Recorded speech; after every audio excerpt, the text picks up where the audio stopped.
ঈসা আলাইহিস সালাতু ওয়াস সালাম এমন একজন পয়গম্বর, আল্লাহ রাব্বুল আলামিন তাকে জন্মের সাথে সাথে পৃথিবীতে নবী বানায়া রাসূল বানায়া আল্লাহ তাআলা দুনিয়াতে প্রেরণ করেছেন। সুবহানাল্লাহ বলেন। পৃথিবীতে আসার আগেই তিনি কি রাসূল? সুবহানাল্লাহ বলেন। যেমন হযরত ঈসা আলাইহিস সালাতু ওয়াস সালাম মায়ের কোলে বসে এলাকাবাসীর প্রশ্নের জবাবে বলছিলেন, ইন্নী আবদুল্লাহ। সুবহানাল্লাহ বলেন। নিশ্চয়ই আমি আল্লাহ পাকের একজন গোলাম। সুবহানাল্লাহ বলেন। আতানিয়াল কিতাবা ওয়া জাআলানি নাবিয়্যা। আল্লাহ রাব্বুল আলামিন আমাকে নবী বানিয়ে পাঠিয়েছেন এবং আমাকে একটি কিতাব দিয়েছেন। সুবহানাল্লাহ। সুতরাং তোমরা আমার মাকে দোষারোপ করতে পারো না, আমাকেও দোষারোপ করতে পারো না। আমার চরিত্রে, আমার মায়ের চরিত্রে তোমরা দাগ লাগাইতে পারো না, কারণ আল্লাহ পাক রব্বুল আলামিন আমাকে নবী বানাইয়া এবং একটা কিতাব দেয়া জাতির হেদায়েতের জন্য পাঠাইছেন। এই হযরত ঈসা আলাইহিস সালাতু ওয়াস সালাম দুনিয়াতে আসার পর বেশ কিছুদিন ছিল। এরপরে আল্লাহ তাআলা তাকে আসমানে উঠিয়ে নিয়েছেন। এরপর থেকে মুহাম্মাদুর রাসূলুল্লাহ সাল্লাল্লাহু আলাইহি ওয়াসাল্লাম পর্যন্ত, আগমনের আগ পর্যন্ত, জন্মের পূর্ব পর্যন্ত প্রায় 500 সাড়ে 500 বছর, 600 বছর চলে গেছে।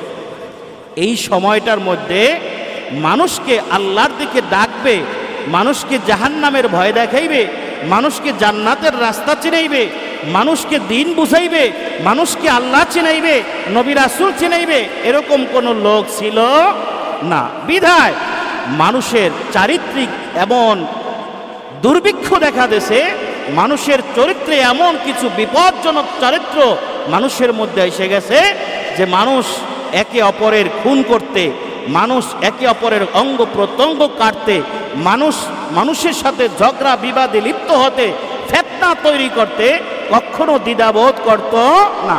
সামান্য বিষয়ে ঝগড়া হলেই মানুষের উপরে তারা রক্তপাতে, এমন একটা ঝগড়ায়, এমন একটা মারামারিতে চলে যেত। শুধু তাই না, সমাজের মধ্যে মানুষের, নারী আর পুরুষের মধ্যে এমন অবাধ মেলামেশা, এমন খুল্লুম খোলা মেলামেশা তৈরি হয়েছে, মানুষ আর বৈধ সম্পর্ক নাই, সব জিনায় পরিণত হয়ে গেছে। নাউজুবিল্লাহ বলেন। ওয়াসালামুন আলা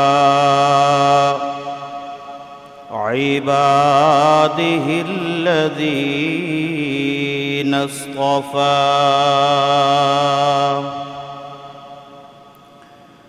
ونشهد أن لا إله إلا الله وحده لا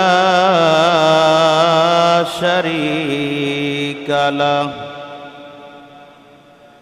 ونشهد أن سيدنا وسندنا وحبيبنا وطبيبنا ومولانا محمدًا عبده ورسوله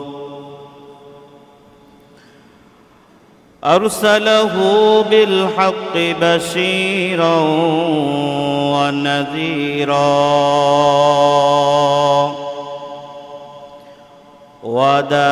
وداعيا إلى الله بإذنه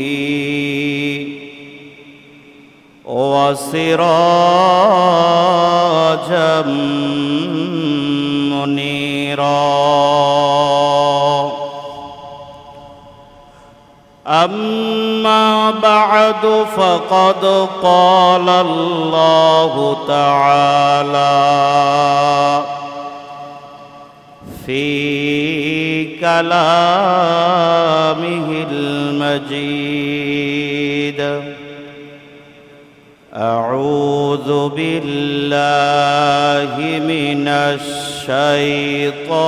الشيطان الرجيم بسم الله الرحمن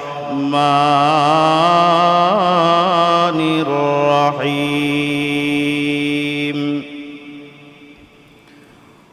ولقد بعثنا في كل أمة رسول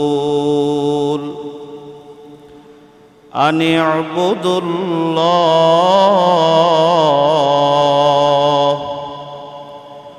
واجتنبوا الطاغوت فمنهم من هدى الله ومنهم من حقت عليه الضلالة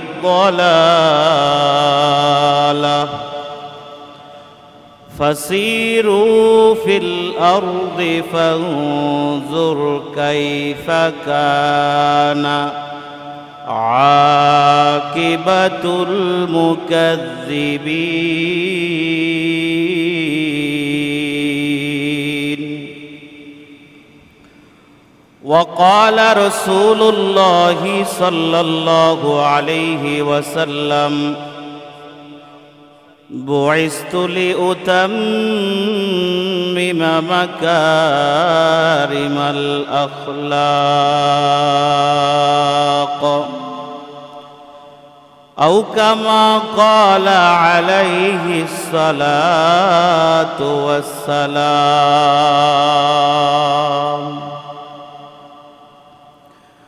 وقال تعالى في شان حبيبه مخبرا وآمرا إن الله وملائكته يصلون على النبي يا أيها الذين آمنوا صلوا عليه وسلموا تسليما. محبت সবাই আল্লাহর নবীর শানে দরুদ শরীফ পড়ি। আল্লাহুম্মা সাল্লি আলা محمد وعلى آل محمد كما صليت على إبراهيم وعلى آل إبراهيم إنك حميد مجيد. اللهم بارك على محمد وعلى آل محمد كما باركت على إبراهيم وعلى آل إبراهيم إنك حميد مجيد. بلغ العلا كشف الدجى بجماله حسنت جميع خصاله صلوا عليه وآله. يا صاحب الجمال ويا سيد البشر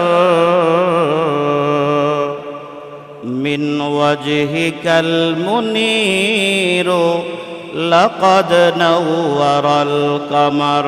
بلغ العلا بكماله كشف الدجى بجماله حسنت جميع خصاله صلوا عليه وآله. खुदा की अज़मत क्या है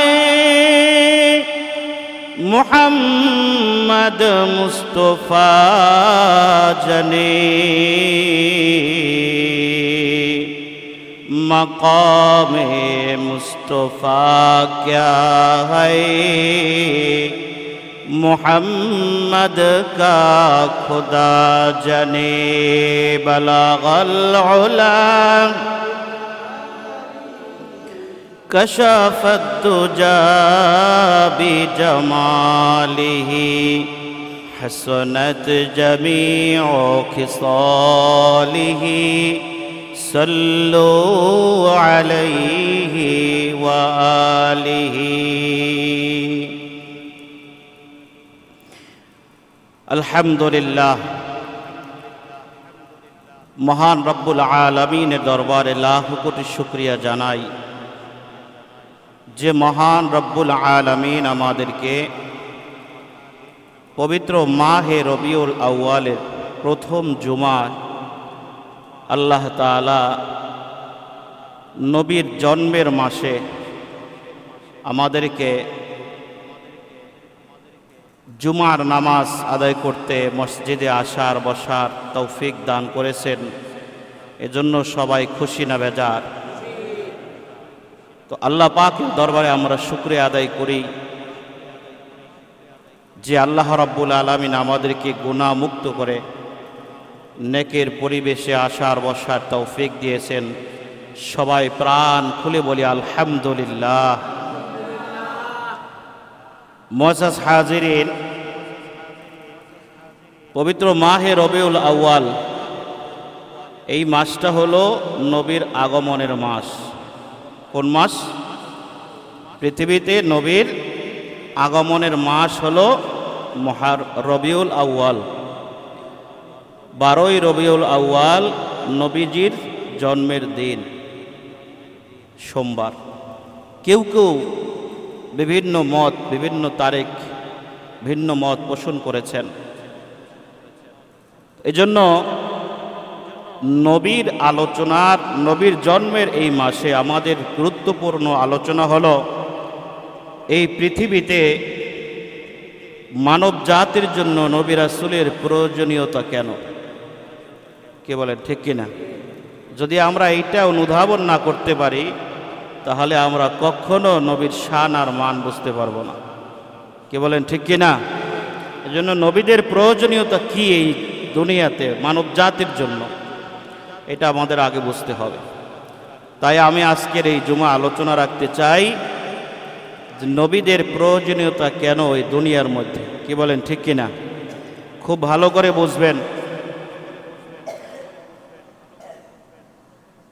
এই পৃথিবীতে আল্লাহ তাআলা মানব জাতির কল্যাণের জন্য, মানব জাতির হেদায়েতের জন্য, মানব জাতির কে আল্লাহ তাআলাকে চিনিয়ে দেওয়ার জন্য, আল্লাহ তাআলার সাথে বান্দাদেরকে জুড়াইয়া দেওয়ার জন্য, মহব্বত তৈয়ার করে দেওয়ার জন্য আল্লাহ তাআলা পৃথিবীর শুরু থেকে মুহাম্মাদুর রাসূলুল্লাহ সাল্লাল্লাহু আলাইহি ওয়াসাল্লাম পর্যন্ত আল্লাহ তাআলা অসংখ্য অগণিত নবী রাসূল দুনিয়াতে প্রেরণ করেছেন। ঠিক কিনা? যদি আমরা বলি যে 1 লাখ বা 2,24,000 পয়গম্বর, আমরা একটা কথা বলি, এই কথাটায় একটা সন্দিহান থাকে। যারা অমুসলিম তারা প্রশ্ন তুলতে পারে যে তোমাদের নবী পৃথিবীতে কতজন আসছে সেই গণনাটা তোমরা সঠিক করে বলতে পারো না, তোমাদের ধর্ম আর কতটুকু সত্যতা। তাই আমাদের এক কথায় জবাব থাকবে, আল্লাহ তাআলা মানব জাতির হেদায়েতের জন্য, কল্যাণের জন্য আল্লাহ তাআলা অসংখ্য অগণিত নবী রাসূল দুনিয়াতে প্রেরণ করেছেন। নবী রাসূলগণ এই পৃথিবীতে এসে তাদের মর্জি অনুযায়ী কোনো কাজ করেন নাই। সব আল্লাহ পাকের ইচ্ছায় এবং আল্লাহ পাকের নির্দেশ অনুযায়ী হয়েছে। কথা বলেন ঠিক কিনা? হযরত আদম আলাইহিস সালাম পৃথিবীর সর্বপ্রথম মানুষ আল্লাহ তাআলা হযরত আদম আলাইহিস সালাতু ওয়াস সালামকে যখন সৃষ্টি করলেন, বানাইলেন, তখন পৃথিবীতে আদম আলাইহিস সালামের আগে আর কোনো মানুষ বানানো হয় নাই। হযরত আদম থেকে মা হাওয়া, এর থেকে পৃথিবীতে কিয়ামত পর্যন্ত যত মানুষ আসবে সব মানুষগুলো এই দুইজন মানুষ থেকেই আল্লাহ তাআলা কি করছেন? সৃষ্টি করছেন। তো এই পৃথিবীতে আল্লাহ তাআলা নবীরাজ হযরত আদম আলাইহিস সালামকে কিভাবে পাঠাইলেন, কেন পাঠাইলেন, এর লম্বা আলোচনা, আমি ওদিকে যাব না। পৃথিবীতে আসার পর মানুষের নবীদের প্রয়োজনীয়তা কেন ছিল? দেখবেন, আমরা যদি কোনো মানুষের হোক সে আত্মীয় বা কোনো আপনজন বা পরিচিত কেউ, আমরা যদি তার 10 বছর খবর না রাখি তাহলে তার সাথে সম্পর্ক ভালো থাকে? কি বলেন, ভালো থাকে? ভালো থাকে না। তাই পৃথিবীতে মানুষগুলো আসার পর এই দুনিয়ার সৌন্দর্য, পেট আর অর্থ সম্পদ, এই সৌন্দর্যের মোহে তারা আল্লাহ তাআলাকে ভুলে গেছে, আল্লাহকে ভুলে গেছে, যার জন্য এই পৃথিবীতে নবী রাসূলের আগমন দরকার হয়েছে। আল্লাহ তাআলাকে চিনিয়ে দেওয়ার জন্য, আল্লাহ তাআলার সাথে মানুষগুলোকে আবার সম্পর্ক গড়ার জন্য নবী রাসূলদেরকে দুনিয়ায় পাঠানো হয়েছে। এরপরে আবার একটা কারণ হতে পারে, মানুষ দুনিয়াতে আসার পর যখন মানুষের মধ্যে বসবাস করে, মুআমালাত, মুআশারাত, ওঠা বসা, মেলামেশা, কথাবার্তা, চাল চলন, সব দিক থেকে, চারিত্রিক দিক থেকে, মানসিক দিক থেকে, শিক্ষাগত দিক থেকে, জ্ঞানের দিক থেকে মানুষ বিভিন্ন প্রকারে বিভক্তি হয়ে মানুষের মধ্যে এক বিশাল অনৈতিক চরিত্র, অনৈতিক কাজ, অনৈতিক চিন্তাধারা, অনৈতিক জ্ঞান, যা মানুষের কল্যাণ বহন করে না, এরকম কিছু চিন্তা, অভ্যাস, চিন্তা, জ্ঞান মানুষের তৈরি হয়ে গেছে। এই মানুষগুলোকে সুন্দরভাবে আদর্শ শিক্ষা দেওয়ার জন্য, দ্বীন শিক্ষা দেওয়ার জন্য, আল্লাহওয়ালা বানানোর জন্য, মানুষের সুন্দর জ্ঞান শিক্ষা দেওয়ার জন্য, মানুষের সুন্দর আদর্শ শিক্ষা দেওয়ার জন্য, মানুষের সুন্দর চরিত্র শিক্ষা দেওয়ার জন্য, মানুষের মূল্যবান সময় যাতে আখিরাতের কাজে লাগে, এইটা শিক্ষা দেওয়ার জন্য আল্লাহ তাআলা পৃথিবীতে নবী রাসূল পাঠিয়েছে। কথা বলেন ঠিক কিনা? আমরা যদি হযরত আদম আলাইহিস সালাতু ওয়াস সালামের দিকে তাকাই, হযরত আদম আলাইহিস সালাতু ওয়াস সালাম তিনি মন গড়া ভাবে কোনো কাজ, কোনো আদেশ, কোনো চরিত্র মানুষদেরকে, উম্মতদেরকে শিক্ষা দেন নাই, তার সন্তানদেরকে শিক্ষা দেন নাই, বরং আল্লাহ রাব্বুল আলামিন মানব জাতির আদমের সন্তানদের জন্য, কল্যাণের জন্য আল্লাহ পাক রব্বুল আলামিন হযরত আদম আলাইহিস সালাতু ওয়াস সালামকে একটা সহিফা দিলেন। ওই সহিফাটার নাম হলো সহিফায়ে আদম। জোরে বলেন সুবহানাল্লাহ। সহিফায়ে আদম, এটা আসমানি কিতাব, এটা আল্লাহ পাকের নির্দেশ। এখানে আল্লাহ পাকের সেই সুবিস্তৃত জ্ঞান রয়েছে, যা মানুষের জন্য উত্তম চরিত্র গঠন করবে, যা মানুষের জন্য উত্তম আদর্শ বানাইবে, যা মানুষের জন্য আখিরাতের কামিয়াবি, আখিরাতের সফলতার জন্য আল্লাহ তাআলা এই নিয়ম কানুন এবং বিধি নিষেধ আল্লাহ তাআলা আসমান থেকে পাঠিয়েছেন সহিফায়ে আদম। এইভাবে হযরত মূসা, হযরত ঈসা, হযরত ইব্রাহিম, হযরত ঈসা, প্রত্যেক নবী রাসূলকে আল্লাহ তাআলা এইভাবে দিক নির্দেশনা দিয়েছে। তো নবী আর রাসূলের মধ্যে পার্থক্য হলো মাল ফারকু বাইনান নাবিয়্যি ওয়ার রাসূল। নবী আর রাসূলের মধ্যে পার্থক্য কি? নবী আর রাসূলের মধ্যে পার্থক্য হলো রাসূলগণ সরাসরি আল্লাহ তাআলার কিতাব প্রাপ্ত হয়েছেন। সুবহানাল্লাহ বলেন। রাসূলগণ আল্লাহ তাআলার পক্ষ থেকে কিতাব প্রাপ্ত হয়েছেন, আর নবীগণ কিতাব প্রাপ্ত হন নাই, বরং তারা পূর্বের নবীর কিতাবের অনুসরণ করেছেন। তাদেরকে কি বলা হয়? নবী বলা হয়।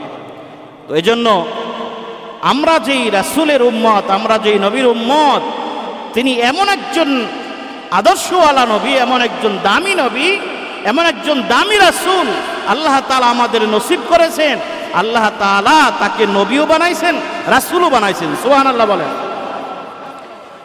কারণ মুহাম্মাদুর রাসূলুল্লাহর শরীয়তের মধ্যে হযরত ইব্রাহিম আলাইহিস সালাতু ওয়াস সালামের শরীয়তের কিছু অংশ আছে। আছে না নাই? আছে না নাই? হযরত ইব্রাহিম আলাইহিস সালাতু ওয়াস সালামের শরীয়তের কিছু আছে। হযরত মূসা আলাইহিস সালাতু ওয়াস সালামের শরীয়তের কিছু আছে। প্রত্যেক আসমানি কিতাব থেকে আল্লাহ তাআলা বাছাই করে করে উম্মতি মুহাম্মাদের জন্য যেই কথাগুলো, যে কাজগুলো, যে জ্ঞানগুলো, যে আদেশ নিষেধগুলো তাদের কল্যাণ বয়ে আনবে, আল্লাহ রাব্বুল আলামিন উম্মতে মুহাম্মাদের জন্য তার পয়গম্বরের উপরে আল্লাহ তাআলা কিতাব নাজিল করেছেন। সুবহানাল্লাহ বলেন। কি নাজিল করেছেন? কিতাব নাজিল করেছেন। এই পৃথিবীতে আল্লাহ তাআলা যত জাতির, প্রত্যেক জাতির উপরে আল্লাহ তাআলা নবী রাসূল পাঠিয়েছেন। এমন কোন নবী রাসূল পৃথিবীতে বাদ যায় নাই, কওম বাদ যায় নাই যেই কওমের কাছে আল্লাহ তাআলা নবী পাঠান নাই। সুবহানাল্লাহ বলেন। তাহলে প্রত্যেক জাতির জন্য একজন উত্তম আদর্শওয়ালা নবী রাসূল আল্লাহ তাআলা পৃথিবীতে পাঠিয়েছেন। প্রত্যেক নবীর আলোচনা করা যাবে না। আমরা আমাদের নবীর জন্মের মাসে, নবীর আগমনের মাসে আমরা নবীর প্রয়োজনীয়তা, রাসূলুল্লাহ সাল্লাল্লাহু আলাইহি ওয়াসাল্লামের প্রয়োজনীয়তা কেন আমাদের জন্য, এইটা শুধু বুঝলেই আমাদের চলবে। কি বলেন, ঠিক কিনা? প্রসঙ্গক্রমে যদি অন্য নবীর আলোচনা আসে তাহলে তখন সেটা বলা যাবে, কিন্তু আজ আমাদের নবীর আগমনের উদ্দেশ্য কি এবং আল্লাহ তাআলা তাকে কেন পাঠিয়েছেন এটা আমাদের বুঝতে হবে। কথা বলেন, ঠিক কিনা? দেখেন, হযরত ঈসা আলাইহিস সালাতু ওয়াস সালাম নাম শুনছি না? একজন পয়গম্বর, নাম কি? হযরত ঈসা আলাইহিস সালাতু ওয়াস সালাম এমন একজন পয়গম্বর, আল্লাহ রাব্বুল আলামিন তাকে জন্মের সাথে সাথে পৃথিবীতে নবী বানাইয়া, রাসূল বানাইয়া আল্লাহ তাআলা দুনিয়াতে প্রেরণ করেছেন। সুবহানাল্লাহ বলেন। পৃথিবীতে আসার আগেই তিনি কি? রাসূল। সুবহানাল্লাহ বলেন। যেমন হযরত ঈসা আলাইহিস সালাতু ওয়াস সালাম মায়ের কোলে বসে এলাকাবাসীর প্রশ্নের জবাবে বলছিলেন, ইন্নী আবদুল্লাহ। সুবহানাল্লাহ বলেন। নিশ্চয়ই আমি আল্লাহ পাকের একজন গোলাম। সুবহানাল্লাহ বলেন। আতানিয়াল কিতাবা ওয়া জাআলানি নাবিয়্যা। আল্লাহ রাব্বুল আলামিন আমাকে নবী বানিয়ে পাঠিয়েছেন এবং আমাকে একটি কিতাব দিয়েছেন। সুবহানাল্লাহ। সুতরাং তোমরা আমার মাকে দোষারোপ করতে পারো না, আমাকেও দোষারোপ করতে পারো না। আমার চরিত্রে, আমার মায়ের চরিত্রে তোমরা দাগ লাগাইতে পারো না, কারণ আল্লাহ পাক রব্বুল আলামিন আমাকে নবী বানাইয়া এবং একটা কিতাব দেয়া জাতির হেদায়েতের জন্য পাঠাইছেন। এই হযরত ঈসা আলাইহিস সালাতু ওয়াস সালাম দুনিয়াতে আসার পর বেশ কিছুদিন ছিল, এরপরে আল্লাহ তাআলা তাকে আসমানে উঠিয়ে নিয়েছেন।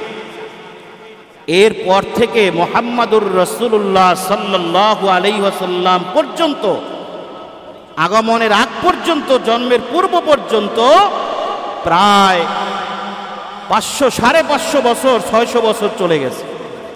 এই সময়টার মধ্যে মানুষকে আল্লাহর দিকে ডাকবে, মানুষকে জাহান্নামের ভয় দেখাইবে, মানুষকে জান্নাতের রাস্তা চিনাইবে, মানুষকে দিন বুঝাইবে, মানুষকে আল্লাহ চিনাইবে, নবী রাসূল চিনাইবে, এরকম কোন লোক ছিল না। বিধায় মানুষের চারিত্রিক এমন দুর্ভিক্ষ দেখা দেশে, মানুষের চরিত্রে এমন কিছু বিপজ্জনক চরিত্র মানুষের মধ্যে এসে গেছে যে মানুষ একে অপরের খুন করতে, মানুষ একে অপরের অঙ্গ প্রত্যঙ্গ কাটতে, মানুষের সাথে ঝগড়া বিবাদে লিপ্ত হতে, ফিতনা তৈরি করতে কখনো দ্বিধাবোধ করত না। সামান্য বিষয়ে ঝগড়া হলেই মানুষের উপরে তারা রক্তপাতে, এমন একটা ঝগড়ায়, এমন একটা মারামারিতে চলে যেত। শুধু তাই না, সমাজের মধ্যে মানুষের নারী আর পুরুষের মধ্যে এমন অবাধ মেলামেশা, এমন খুল্লুম খোলা মেলামেশা তৈরি হয়েছে, মানুষ আর বৈধ সম্পর্ক নাই, সব জিনায় পরিণত হয়ে গেছে। নাউজুবিল্লাহ বলেন। মানুষ আর মানুষের বাচ্চা নাই, সব আচরণ হয়ে গেছে কুকুরের আচরণ, জানোয়ারের আচরণ। যেখানে সেখানে রাস্তাঘাট, কোনো আড়াল নাই, ঘর নাই, বাড়ি নাই, রাস্তা নাই, যে কোনো জায়গায় তারা এই জিনায় লিপ্ত হয়ে যায়। নাউজুবিল্লাহি মিন যালিক। বলেন তো এটা কোনো মানুষের চরিত্র হতে পারে? হ্যাঁ, অন্যায় ভাবে মানুষকে হত্যা করা হতো, ছিল না কোনো ন্যায় বিচার, ছিল না মানুষের মধ্যে কোনো ন্যায় নীতি।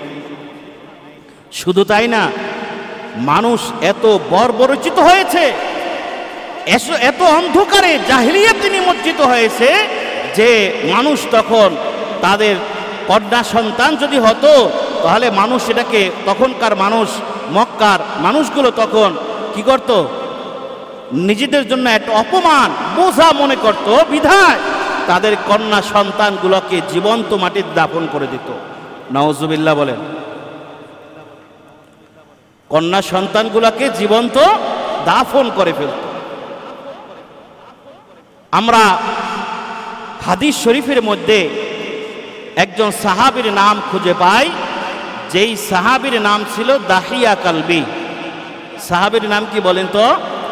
দাহিয়া কালবি। এই দাহিয়া কালবি যখন অমুসলিম ছিল, ইসলাম গ্রহণ করে নাই, তখন সে তার অনেক কন্যা সন্তান জন্মগ্রহণ করেছে পৃথিবীতে। তো সব কন্যা সন্তানগুলা কিভাবে সে নিজ হাতে জীবন্ত দাফন করেছে। নাউজুবিল্লাহ বলেন। দাহিয়া কালবি একজন ব্যবসায়ী মানুষ ছিলেন। শেষ পর্যন্ত তিনি 3 অথবা 4 বছরের উদ্দেশ্যে একটা ব্যবসার জন্য দূরে রওনা হবেন। তখন তার স্ত্রী ছিল অন্তঃসত্ত্বা গর্ভবতী। তো যাওয়ার সময় স্ত্রীকে বলে যায়, আমার স্ত্রী গো, তোমার পেটে যে আমার সন্তান রয়েছে, এই সন্তান যদি জন্মগ্রহণ করে, যদি কন্যা সন্তান হয় তাহলে তুমি তাকে মেরে দাফন করে দিও, আর যদি ছেলে সন্তান হয় তাহলে তুমি তাকে লালন পালন করিও। এটা তোমার প্রতি আমার আদেশ। মানুষ কতটা জাহেল হলে এরকম করতে পারে? কথা বলেন ঠিক কিনা? ভাইরা আমার, বন্ধুরা আমার, দাহিয়া কালবি ব্যবসার উদ্দেশ্যে রওনা হয়ে যায়। 3-4 বছর পর যখন বাড়িতে ফিরে, তখন দেখে তার সর্বশেষ যে সন্তানটা হয়েছে সেটাও কন্যা সন্তান। যেমন তেমন কোনো কন্যা সন্তান নয়, বরং এই কন্যা সন্তানের চেহারা, বুদ্ধি, বিবেচনা, গুণ এবং তার কথার মাধুর্যতা এবং তার বুদ্ধিমত্তা দেখে যে কোনো মানুষ অবাক হয়ে যাবে। সুবহানাল্লাহ। দাহিয়া কালবি যখন ঘরের মধ্যে প্রবেশ করে, কন্যা সন্তান, তখন তার মা বলে, তোমার বাবা আসছে। দৌড়ে বাবার কোলে আসে। স্ত্রীকে জিজ্ঞাসা করে, কে? কোলে তোমার সর্বশেষ সন্তান, একটা কন্যা সন্তান হয়েছে। তার বুদ্ধি, বিবেচনা, কথাবার্তা, চেহারা, সৌন্দর্যতা সব কিছু দেখে আমি মুগ্ধ হয়েছি, বিধায় আমি আমার সন্তানকে জীবন্ত দাফন করতে পারি নাই। দাহিয়া কালবি হঠাৎ রাগ হয়ে যায়। কন্যা সন্তান তার জন্য অপমান। মক্কার লোকেরা তাকে অপমান এবং বেইজ্জতি করবে, এই জন্য সে কন্যা সন্তানকে দাফন করার প্ল্যান করে দূরে কোথাও মরুভূমিতে নিয়ে যায়। দাহিয়া কালবি কবর খনন করে বাচ্চাটাকে পাশে বসাইয়া, বাচ্চাটাকে কবরের মধ্যে যখন জীবন্ত ধাক্কা দিয়ে ফেলে দেয়, মাটি দিয়ে ফেলে দেয়, তখন সন্তান বাবাকে বলে, বাবা তুমি আমাকে কেন এই গর্তের মধ্যে ধাক্কা দিয়ে ফেলে দিলা? তুমি না আমার বাবা। বলে, আমি তোমার বাবা নই, আমার কোনো কন্যা সন্তান নাই, আমি তোমাকে জীবন্ত দাফন দেওয়ার জন্য এখানে এনেছি। বলে, বাবা তুমি আমাকে ছেড়ে দাও, আমি দূরে কোথাও চলে যাব, আমি তোমার বাবা বলে পরিচয় দেব না, তারপরও তুমিও আমাকে মেরো না। বারবার বাবা বাবা বলে চিৎকার করছিল, কিন্তু দাহিয়া কালবির মনে সামান্যতম দয়ার উদয় হয় নাই। সে শেষ পর্যন্ত কি করলো? জীবন্ত দাফন করে দিল। জীবন্ত দাফন করে দিল। যখন সে কবর দিয়ে দাফন করে যখন চলে আসে তখনও কেমন যেন তার বাবারা কানের মধ্যে বাজতে থাকে। শেষ পর্যন্ত দাহিয়া কলবি ওখান থেকে চলে আসছে।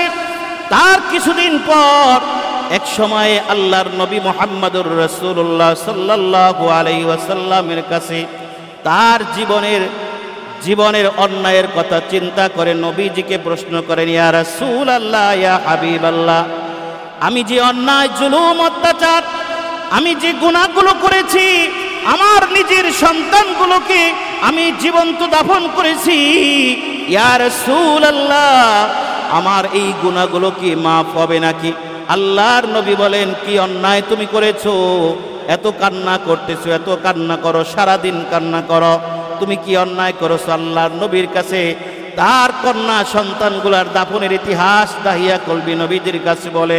নবীজিও চোখের পানি রাখতে পারেন নাই, চোখের পানি গালবে, দাড়ি ভিজে নবীজির বুক পর্যন্ত, জামা পর্যন্ত ভিজে গেছে। সুবহানাল্লাহ।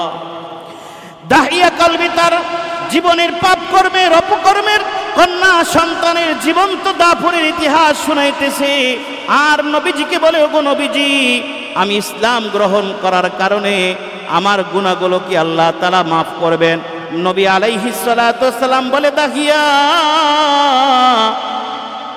যে ব্যক্তি ইসলাম গ্রহণ করে, কালিমা পড়ে লা ইলাহা ইল্লাল্লাহ, আল্লাহ রাব্বুল আলামিন তার জীবনের সব পিছনের গুনাহগুলো আল্লাহ তাআলা মাফ করে দেয়। কালিমা পড়ার কারণে, ইসলাম গ্রহণ করার কারণে আল্লাহ তাআলা তার পিছনের কি সব গুনাহগুলো মাফ করে দেয়। কথা বুঝতে পারছেন? মান ক্বালা লা ইলাহা ইল্লাল্লাহ গুফিরা লাহু মা তাকাদ্দামা মিন যামবি। যে ব্যক্তি লা ইলাহা ইল্লাল্লাহ পড়ে মুসলমান হয়েছে, মুহাম্মাদুর রাসূলুল্লাহ এই কালিমা পড়ে যারা মুসলমান হয়েছে, আল্লাহ তাআলা এই ইসলাম গ্রহণ করার কারণে তার পিছনের সব গুনাহগুলো আল্লাহ তাআলা মাফ করে দিয়েছে। সুবহানাল্লাহ। সে যদি মূর্তি পূজকও হয়, আর যদি জিনাকারীও হয়, যদি চোরও হয়, গুন্ডা হয়, বদমাশ হয়, খুনি হয়, লুচ্চা হয়, লম্পট হয়, মদখোর হয়, জুয়াখোর হয়, তারপরেও সব গুনাহগুলো আল্লাহ তাআলা ইসলাম গ্রহণ করার কারণে আল্লাহ তাআলা তার পিছনে সব গুনাহগুলো মাফ করে দেয়। সুবহানাল্লাহ। এই যে বর্বরচিত যে অবস্থাটা হয়েছে নবীর আগমনের পূর্বে, এই যে অভ্যাসের যে একটা খারাপ চরিত্র মানুষের মধ্যে বিরাজ করতেছিল, জাহালাত, যেটাকে অন্ধকার আইয়ামে জাহিলিয়া, মূর্খতার যুগ বলা হয়, এই আইয়ামে জাহিলিয়াকে দূর করার জন্য, কন্যা সন্তানদেরকে তার অধিকার বুঝে দেওয়ার জন্য, স্ত্রীদেরকে তার অধিকার প্রাপ্য বুঝিয়ে দেওয়ার জন্য, মা এবং কন্যা, বিবি, বোন, ভাই সকলার অধিকার সমানভাবে বুঝিয়ে দেওয়ার জন্য আল্লাহ তাআলা প্রিয় নবী মুহাম্মদুর রাসূলুল্লাহ সাল্লাল্লাহু আলাইহি ওয়াসাল্লামকে দুনিয়ায় পাঠিয়েছেন। সুবহানাল্লাহ বলেন, কথা বলেন ঠিক কিনা? মানুষকে উত্তম আদর্শ শিক্ষা দেওয়ার জন্য, উত্তম চরিত্র শিক্ষা দেওয়ার জন্য এবং উত্তম জ্ঞান, পৃথিবীর সর্বশ্রেষ্ঠ জ্ঞান শিক্ষা দেওয়ার জন্য আল্লাহ তাআলা এই পৃথিবীতে নবীদেরকে পাঠিয়েছেন। সুবহানাল্লাহ। এজন্য আল্লাহ রাব্বুল আলামিন সূরা নাহলের 36 নম্বর আয়াতের মধ্যে আল্লাহ তাআলা নবী রাসূলদের পাঠানোর উদ্দেশ্য বর্ণনা করেছেন। আল্লাহ রাব্বুল আলামিন বলেন, ওয়ালাকাদ বাআসনা ফি কুল্লি উম্মাতির রাসূল, অবশ্যই আমি আল্লাহ রাব্বুল আলামিন প্রেরণ করেছি ফি কুল্লি উম্মাতিন, প্রত্যেক উম্মতের মধ্যে একজন একজন করে রাসূল আমি আল্লাহ তাআলা পাঠাইছি। সুবহানাল্লাহ। তাই এই শেষ জামানার উম্মতের জন্য আল্লাহ রাব্বুল আলামিন একজন বিশ্বসেরা নবী এবং আখিরি পয়গম্বর পাঠিয়েছেন। তিনি হলেন মুহাম্মাদুর রাসূলুল্লাহ সাল্লাল্লাহু আলাইহি ওয়াসাল্লাম। কথা বলেন ঠিক না বেঠিক? আল্লাহ রাব্বুল আলামিন বলেন কেন পাঠিয়েছি? আল্লাহ রাব্বুল আলামিন বলেন আনি আবুদুল্লাহ। আল্লাহ তাআলা বলেন আনি আবুদুল্লাহ, তোমরা আল্লাহ তাআলার ইবাদত করো, আল্লাহ তাআলার ইবাদত করো। ওই সময় মানুষ, এই কথাটা আল্লাহ কেন বললেন? মানুষ যদি কিছু জবই করে খাইতো তারপরেও মানুষ আল্লাহর নামে জবাই করতো না, বরং লাত উজ্জা আর মানাতের নামে জবাই করতো। নাউজুবিল্লাহ বলেন। লাত উজ্জা আর মানাত এরা কি কোনো আল্লাহ? এরা কোনো আল্লাহ না, এটা হল মূর্তির নাম। এই মূর্তির নামে দেব দেবীর নামে তারা জবাই করতো। নাউজুবিল্লাহ বলেন। আর আল্লাহ রাব্বুল আলামিন বলেন, এটা হলো তোমরা যদি আমার নামে জবাই করে না খাও তাহলে সেটা তোমাদের জন্য হালাল হবে না। আল্লাহ তাআলা বলেন, আনিয়াবুদুল্লাহ, ইবাদত করত ওই মূর্তির, লাত উজ্জা আর মানাতের। তাদের সামনে নিয়ে সিজদা করত। এই লাত উজ্জা মানাতের কাছে চাইতো, দেব দেবীদের কাছে চাইতো, এক এক জিনিসের জন্য এক এক দেবতা। নাউজুবিল্লাহ বলেন। শুধু তাই না, পবিত্র কাবা ঘরে 360টা উলঙ্গ মূর্তি ঢুকায় রাখছে। তারা যেই কাপড় চোপড়গুলো পরে গুনাহ করে, ওই কাপড় চোপড়গুলো পইরা যদি ওই মূর্তিগুলো চতুর্পাশে তাওয়াফ করে তাহলে তাদের গুনাহ মাফ হবে না। গুনাহওয়ালা বস্ত্র নিয়ে কিভাবে তারা তাওয়াফ করবে? তাই তারা পোশাক খুলে উলঙ্গ হইয়া কাবা ঘরের চতুর্পাশে তাওয়াফ করত। নাউজুবিল্লাহ বলেন। উলঙ্গ মূর্তি কাবা ঘরের ভিতরে, তারা নিজেদের ভ্রান্ত ধারণা যে উলঙ্গ হইয়া যদি আমরা আমাদের গুনাহওয়ালা পোশাকগুলো খুইলা যদি আমরা তাওয়াফ করি তাহলে আমাদের দেবীরা আমাদের গুনাহগুলো কি করবেন? মাফ করে দেবেন। নাউজুবিল্লাহি মিন যালিক। এই যে একটা মানে মনুষ্যত্বহীন জ্ঞান, বিভ্রান্তিকর জ্ঞান, উল্টাপাল্টা জ্ঞান, এই জ্ঞানকে পরিবর্তন করার জন্য আল্লাহ তাআলা বিশ্বনবী মুহাম্মদুর রাসূলুল্লাহ সাল্লাল্লাহু আলাইহি ওয়াসাল্লামকে পাঠিয়েছেন। কথা বলেন ঠিক কিনা? এরা মূর্তির সামনে ইবাদত করত, আল্লাহর ইবাদত করত না, আল্লাহর সাথে শরীক করত। বলে আল্লাহর সাথে আরো অনেক দেবদেবীরা আছে, এরা যদি না থাকে তাহলে আমরা কিছুই পাবো না। এই জন্য আল্লাহ রাব্বুল আলামিন বলেন, ইবাদত যদি করতে হয় তাহলে আমি আল্লাহ রাব্বুল আলামিনের ইবাদত করো। ওয়াজতানিবু তাগুত, এবং তোমরা তাগুত থেকে তোমরা বিরত থাকো। তাগুত থেকে বিরত থাকো। তাগুত কি? তাগুত হলো তাণ্ডব। তাণ্ডব চেনেন? তাণ্ডব আরো ভালো বুঝবেন। তাণ্ডব হলো যেটাকে বাংলা আমরা সহজ লয় প্রলয়, লয় প্রলয়, যেটাকে একেবারে লন্ডভন্ড করে দেওয়া। তাণ্ডব চালাইছে, অমুক বন্যায় অমুক এলাকায় তাণ্ডব চালিয়েছে। কথা বোঝেন নাই? তার মানে ওই এলাকায় সে কি করছে? একেবারে ভাইঙ্গা সুরিয়া সব কিছু তছনছ করে দিয়ে গেছে। কোনো ঘরে যদি ডাকাত ঢোকে, ডাকাত ঢুকে কি সাজাইয়া জিনিসপত্রগুলো গুছাইয়ে রাখে? ওখানে ঢোকার পরে তাণ্ডব করে, মানুষের উপর অত্যাচার করে, জিনিসপত্র ভাঙে, তালা ভাঙে, সুকেস ভাঙে, আলমারি ভাঙে, খাট ভাঙে, গ্লাস ভেঙে সব কিছু চুরমার করে দেয়, তাণ্ডব চালায়। কথা বলেন ঠিক না বেঠিক? তো ওয়াজতানিবুত তাগুত, তাগুত থেকে আল্লাহ তাআলা মানুষকে বিরত থাকতে বলেছেন। ওই সময়ে মানুষের মধ্যে মনুষ্যত্ব ছিল না। খালি খালি মানুষগুলাকে, যে কোনো সাধারণ অন্যায়েও মানুষগুলাকে তারা মেরে ফেলত, ছুরিকাঘাত করে মেরে ফেলত। আজ আমাদের দেশে জাহিলিয়াত ছাড়িয়ে তার চাইতেও বড় কিছু হয়ে গেছে। কথা বলেন ঠিক কিনা? দেখেন, মুহাম্মদুর রাসূলুল্লাহ সাল্লাল্লাহু আলাইহি ওয়াসাল্লামের আদর্শ, কোরআনের আদর্শ যাদের ভিতরে নাই, যার ভিতরে নাই, তার দ্বারা তাগুত হওয়া অস্বাভাবিক কিছু নয়। কথা বলেন ঠিক কিনা? এই মানুষকে তাগুত শিক্ষা দেওয়ার জন্য, তাগুত থেকে বাঁচাবার জন্য, মানুষদেরকে তাগুত থেকে রক্ষা করার জন্য আল্লাহ তাআলা মুহাম্মদুর রাসূলুল্লাহ সাল্লাল্লাহু আলাইহি ওয়াসাল্লামকে পাঠিয়েছেন। ওয়াজতানিবুত তাগুত। তাগুতটা কেমন দেখেন, এই আমরা বিগত 16 বছরে আমরা দেখেছি তাগুত কাকে বলে। কথা বলেন ঠিক না বেঠিক? তাগুত কাকে বলে? এর আগে আমরা স্বাধীনতার পরে এত তাগুত বুঝি নাই, কিন্তু বিগত 16 বছরে আমরা যে তাগুত বুঝেছি, আপনারা বুঝছেন। এই আওয়ামী লীগ ক্ষমতায় আসার পর সর্বপ্রথম যে তাণ্ডব চালিয়েছে সেটা হলো সেনা হত্যা। কথা বলে ঠিক না বেঠিক? সেনা হত্যার মাধ্যমে তারা আমাদের দেশে তাগুত শুরু করেছে। এই তাগুতের পরে আর এক তাগুত করেছে, তারা তাণ্ডব চালিয়েছে যারা দ্বীনের পক্ষে, কোরআনের পক্ষে, যারা নবীর পক্ষে শাপলা চত্বরে অবস্থান নিয়েছিল, এই শাপলা চত্বরে হাজার হাজার আলেম ওলামাদের উপরে তাণ্ডব চালিয়ে এক রাত্রের মধ্যে সব কিছু ফিনিশ করে দিয়েছে। এটাকে বলে তাগুত। কথা বলেন ঠিক না বেঠিক? এরপরে আপনি আসেন জুলাই গণহত্যা। জুলাই গণহত্যার সময় অন্যায়ভাবে তার অনির্বাচিত তার অপক্ষমতা টিকিয়ে রাখার জন্য আমাদের দেশের হাজার হাজার মায়ের কোল খালি করে সন্তানদেরকে গণহত্যা চালিয়েছে। কথা বলেন ঠিক না বেঠিক? এইটা হলো তাগুত। এটা কি তাগুত? ভাইরা আমার, আপনারা আরো তাগুত দেখবেন। বর্বরতা কাকে বলে? জুলাই আন্দোলনের পরে, স্বাধীনতার পরে এর চাইতেও ভয়ঙ্কর এক জাহালাত আমরা দেখতে পেয়েছি, যেটা সোহাগ হত্যার মাধ্যমে। কথা বলে ঠিক না বেঠিক? এত বড় জাহালাত আগে ছিল না, এত বড় মূর্খতা আগে ছিল না, বর্বরতা ছিল না। এটা আইয়ামে জাহিলিয়াতকেও ছাড়িয়ে গেছে। কথা বলেন ঠিক কিনা?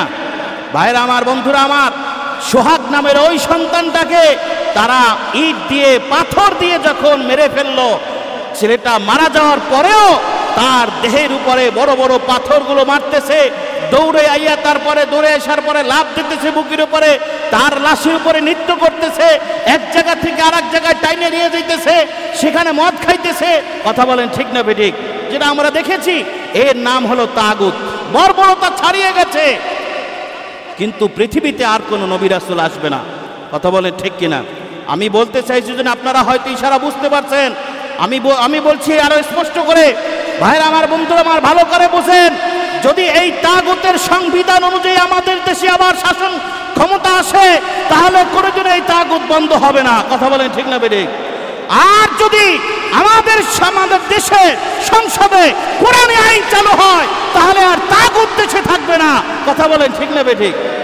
যদি আমাদের দেশে কোরআন দিয়া, হাদিস দিয়া বিচার করা হয়, আইন কানুন আমাদের কোরআন সংবিধান অনুযায়ী চলে, তাহলে আমাদের দেশে আর অন্যায় অবিচার থাকবে না।